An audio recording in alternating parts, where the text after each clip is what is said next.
Banyak banget orang sebenarnya nggak mau ngaku, tapi 90% masalah rumah tangga itu akar masalahnya seringnya ada di pihak perempuan. Pasti ada yang mau protes. Ah, kamu mah kaum pembela laki, pengkhianat, terus mulai deh melempar komentar pedas. Tapi coba deh, kamu sabar dulu, dengerin sampai habis.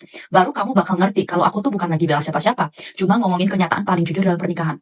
Kamu mungkin suka ngerasa, aku juga nggak salah apa-apa, tapi kok suami makin lama makin aneh ya? Kok nggak romantis lagi, nggak inisiatif lagi, makin nggak semangat, bahkan makin nyebelin dan males ngomong sama aku. Terus kamu bingung, dulu nggak gini loh, kok bisa berubah? Padahal sebenarnya yang berubah itu bukan dia. Kamulah yang tanpa sadar makin lama makin gak punya batasan. Kamu gak pernah benar-benar nganggep dia dan kamu nginjek-injek semua usahanya kayak itu hal yang wajar. Ada yang pasti bakal ngeyel. Lah kita kan suami istri, ngapain ngomongin batasan segala kayak orang lain aja. Tapi masalahnya, cara berpikir laki-laki itu beda. Contoh kecil, hari ini diajak mancing sama teman, nanti gantian diajak makan, beliin minum, besok gantian dia yang beliin. Hubungan dekat sekalipun tetap ada aturan tak terlihat di antara laki-laki. Nggak ngerepotin, nggak ngelewatin batas, nggak makan keuntungan orang. Tapi banyak perempuan salah paham, mengira hubungan dekat boleh minta apa aja kapan aja. Mungkin kamu ngerasa gini, aku lagi nggak enak badan, minta dia ambilin paket salah. Aku pas PMS minta dia bantu keringin rambut berlebihan. Sekali-sekali mah wajar, malah manis. Tapi kamu lupa, kekecewaan dalam pernikahan itu selalu ngumpul dari hal-hal kecil yang numpuk. Dia udah bilang, habis cuci piring, aku mau main game sejam buat santai. Tapi baru buka game, kamu udah bilang, liatin PR anak dulu dong. Ya udah, waktu santainya hilang. Dia janjian nongkrong sama temannya bentar, tapi baru 1 jam kamu udah nelpon suruh pulang, karena di rumah nggak ada yang ngerjain kerjaan di rumah. Dia baru mandi, rebahan dikit, kamu panggil lagi buat jemurin baju atau buang sampah. Kalau dilihat satu-satu, emang nggak ada yang bisa nyalain kamu. Tapi tahu nggak, cowok itu dalam hati kesiksa. Bukan karena disuruh kerja, tapi karena ruang kecil buat napas aja diambil pelan-pelan. Coba bayangin kebalikannya.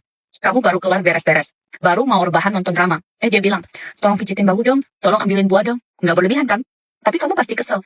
Kan itu manusiawi, dia juga sama. Waktu dia pelan-pelan habis, pilihannya makin dikit. Pertama dia sabar, lama-lama dia capek. Terakhir dia mulai dingin. Aku udah lihat banyak laki-laki yang cerita gini. Mereka bilang, bukan karena udah nggak cinta, tapi karena mereka udah nggak sanggup mencintai dengan cara yang dulu. Pertama kali kamu minta ambilin paket, dia mau kok. Pertama kali kamu minta dia keringin rambut, dia malah ngerasa itu manis. Tapi kamu terus maju selangkah lagi dan lagi. Hari ini minta 10 menit, besok minta waktu lebih banyak lagi. Pelan-pelan batasannya hilang, garis pribadinya makin kamu dorong. Awalnya dia toleransi, lama-lama dia pasrah. Habis itu dia jenuh. Dia bukan tiba-tiba berubah, dia cuma udah ngumpulin cukup banyak kecewa sampai butuh jarak buat bisa bernapas.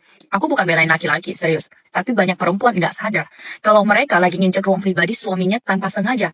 Perempuan boleh banget memperjuangkan haknya, tapi hak itu bukan dengan cara ngambil kebebasan laki-laki. Dalam pernikahan, kedekatan itu bukan berarti kamu dan dia harus selalu nempel dan ngatur satu sama lain. Kedekatan itu justru tentang ngasih ruang. Kamu punya hobi sendiri, dia juga punya dunia kecilnya. Kamu butuh disayang, dia juga butuh dihormati. Kamu butuh waktu buat diri sendiri, dia juga perlu waktu buat napas. Jangan tunggu sampai dia benar-benar diam, nggak mau ngalah lagi, baru kamu sadar. Loh, kok dia berubah? Padahal dia nggak berubah. Dia cuma udah terlalu sering disakiti oleh sikap kamu yang tanpa batas sampai hatinya capek. Dalam pernikahan, kebaikan itu harus dua arah. Kamu ngerti susahnya dia, dia baru bisa sayang sama capeknya kamu.